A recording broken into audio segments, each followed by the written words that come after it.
stand now, and we seem to be getting most of our live stream from BBC, which is the main media house that then feeds it to the other media houses, and I think that is the case with the KBC now. You must be enjoying that first-hand information, or rather streaming that should come from the government. That is when you feed it out, and I think you should take advantage of that.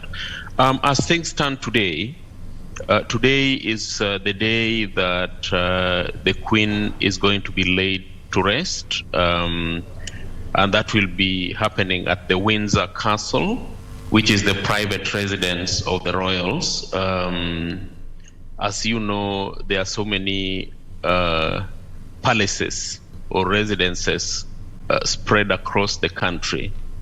When we lost the Queen, she was at a private residence, which was the Balmoral, further up in Scotland.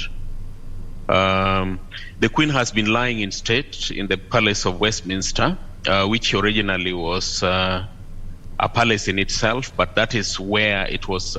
This is the very premises that was turned into Houses of Parliament and also the House of Lords. Now, in one of the halls within the Palace of Westminster is where the Queen has been lying in state for the past couple of days. This morning, she will be transferred to the Westminster Abbey, which is a special cathedral meant for special royal ceremonies. There are a number of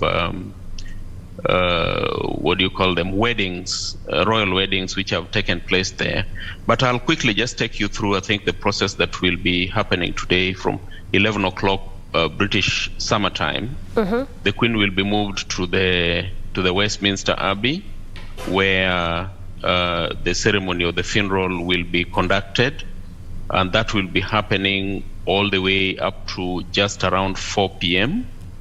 And then the body will be moved, I think, using a carriage, a special carriage. It will be moved up, going past the Buckingham Palace, which is the official residence. From there, it will go to the Hyde Park.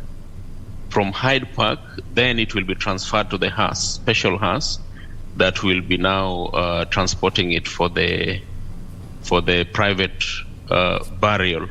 The private burial, like I said, will be happening at the St. George's Chapel, which is a special chapel that was made, or rather commissioned by the Queen herself, to be the special place for burying most of these special royals. Now, you remember when Prince Philip passed on, Prince Philip was actually also buried at the St. George's Chapel, but it was kept.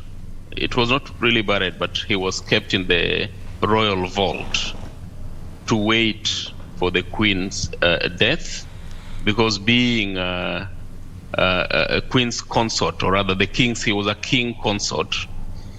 He was second in line, so he cannot be buried before the Queen herself is actually buried. So after the Queen will have been buried, or rather when the Queen will be taken to the special place of burial, that is when Prince Philip's remains will be removed from where it is, and then it will also join the Queen officially, and they'll be buried. So within St. George's Chapel, it's actually got so many sections, because it's also a chapel.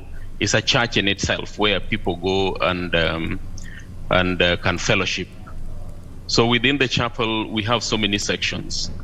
And it is within that chapel where King George VI was also buried. King George VI was the Queen's father, and also the Queen Mother, if you can remember that one.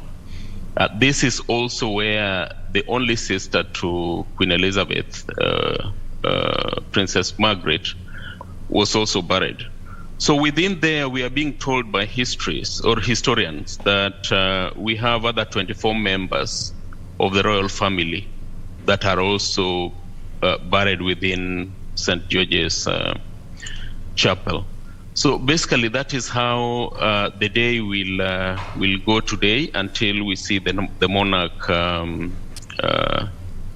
buried. Mm-hmm.